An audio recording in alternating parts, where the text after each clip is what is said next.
Well, I think that it's a story that needs to be told. A Canadian who came and wanted to build a game around community, teamwork, cohesiveness. And it wasn't about black, it wasn't about white, it was just about the content of your character. So it had a lot of similarities, the same things that Dr. King was saying all the way throughout in bringing people together and getting out there to work for a common cause, which was very important. The game has changed. You know, it's an up and down game. The players are better shooters. However, when I played, there were a lot of great players, and I think given the opportunity, they could play in this league today.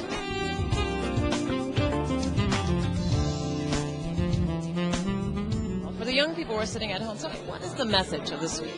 There used to be a gap in between, you know, that younger age and the legends, but I see the NBA and the legends are really closing that gap and helping the young guys understand the history and the sacrifice that, you know, that went into this game. It's a great time just to get back and see a lot of the old friends and people you played against, and also to get to see the up-and-coming youngsters and see how great they are today and get excited about that. And this is very special because if it were not for Naismith, most of us wouldn't be in the position we were in. Yeah, wouldn't have the opportunity to do all the things we did and learn the things we did. And basketball gave all of us opportunities to do many things. I had no idea that he was a doctor and a minister as well. I had no idea how difficult his childhood was growing up.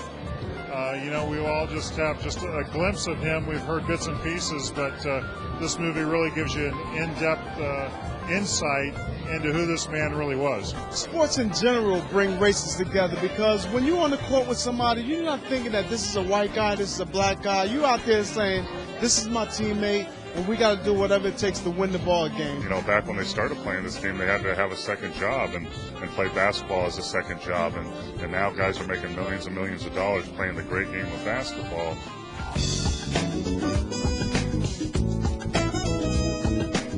I just thought we were putting on a small production and a small show.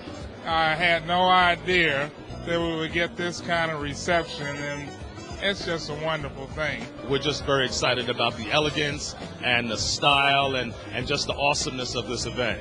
We premiered the first U.S. premiere of The Basketball Man. We had our partners, the NBA legends, to participate in it, and we're really spreading the great work of Metropolitan Grapevine. So we're really excited to be here at All-Star. It's very important that we make a connection with the community, continue to reach out to potential customers, and this is something very top-notch and classic.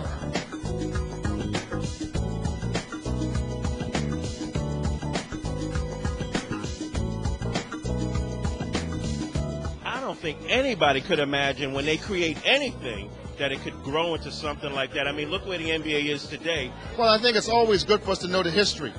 Not only history about the game of basketball, but the history of the game of life. And I think they all tie in when you see this documentary, which is so well done, on Mr. James Naismith, the inventor of the game of basketball. There are a lot of things about Dr. Naismith a lot of people didn't know about, and if you love this game, you ought to see this film.